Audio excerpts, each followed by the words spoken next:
Bonjour. Aujourd'hui, je vais vous présenter le projet de règlement PP26-2024 qui vient modifier le plan d'urbanisme.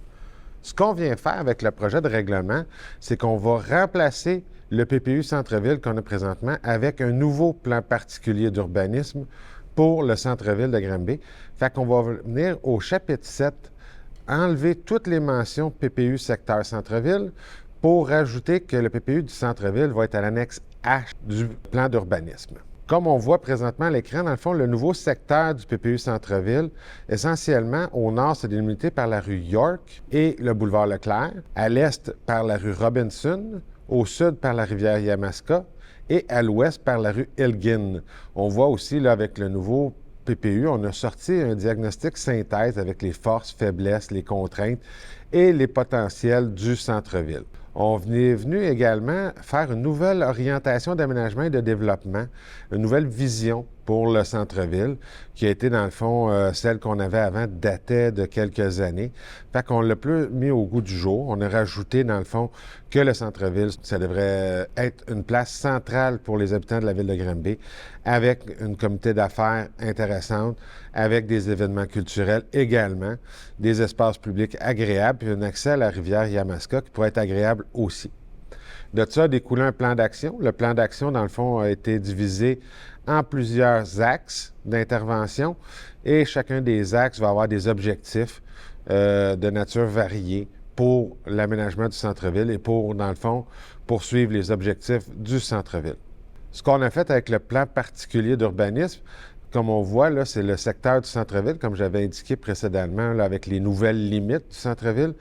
Mais ce centre-ville-là a été divisé en 7 sous-secteurs qui représentent des secteurs, dans le fond, définis du centre-ville, des secteurs où est-ce qu'on va retrouver soit des cadres bâtis similaires ou qu'on va retrouver, dans le fond, certains points similaires qui font en sorte que ces secteurs-là vont pouvoir avoir des objectifs et des façons de développer propres à chacun des secteurs, mais tout en s'intégrant dans l'ensemble centre-ville.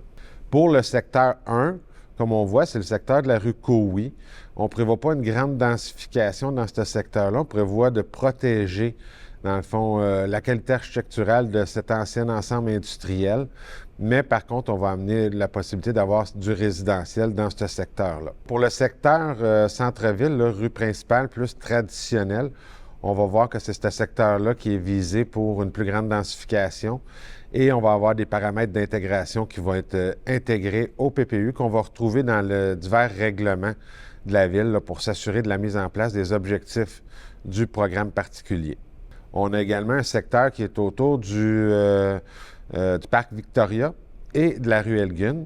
Ce secteur-là, on vise une densification très douce. Surtout, ce que va être visé, là, c'est de conserver les acquis, la beauté des bâtiments qu'on a dans ce secteur-là, étant donné qu'on a des bâtiments avec une grande valeur architecturale. Qu'on vise, c'est une préservation de ce secteur-là.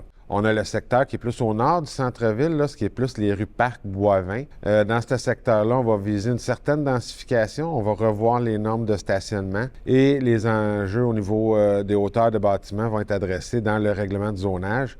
On prévoit d'avoir des bâtiments là, de 2 à 4 étages selon les secteurs. Un autre secteur du centre-ville, c'est coin Saint-Jacques-Saint-Antoine, le secteur autour du Maxi.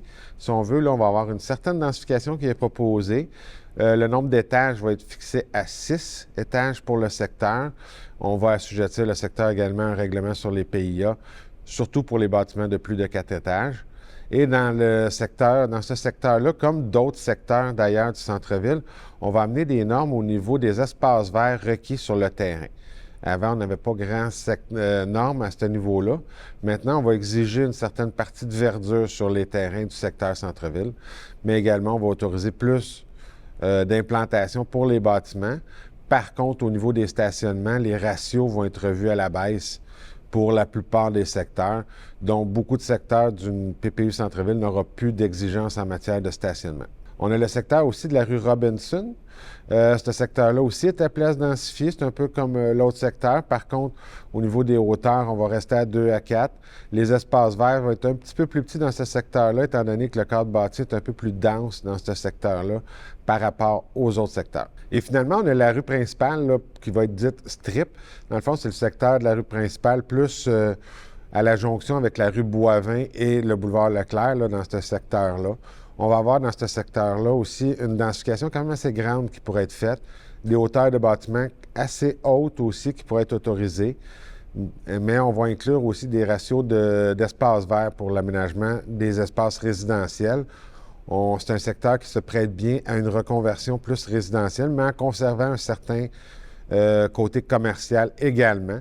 Fait qu'une densification plus marquante dans ce secteur-là qui pourrait être préconisée. Également, dans le PPU Centre-Ville, on va amener des principes d'intégration de la densité au centre-ville. Dans le fond, c'est qu'on va donner les grands principes qui vont encadrer la densification du centre-ville. On va favoriser les aménagements de stationnement souterrain, les aménagements pour de la mobilité active, pistes cyclables et piétonnes, dans le fond. On va favoriser ce type de mobilité-là. On va essayer de favoriser les espaces verts également pour amener des milieux de vie intéressants au centre-ville.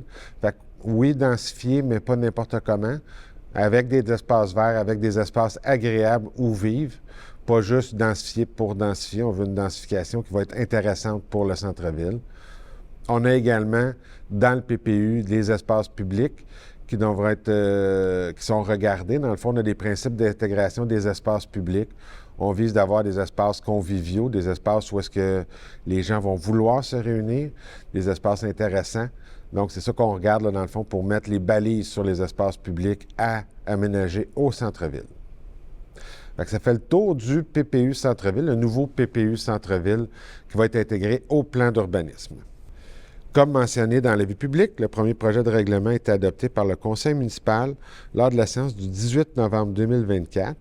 Le projet va faire l'objet d'une assemblée publique de consultation qui sera tenue à l'Hôtel de Ville le 18 décembre 2024 à 18h30, au cours de laquelle on va entendre les personnes qui désirent s'exprimer sur le sujet.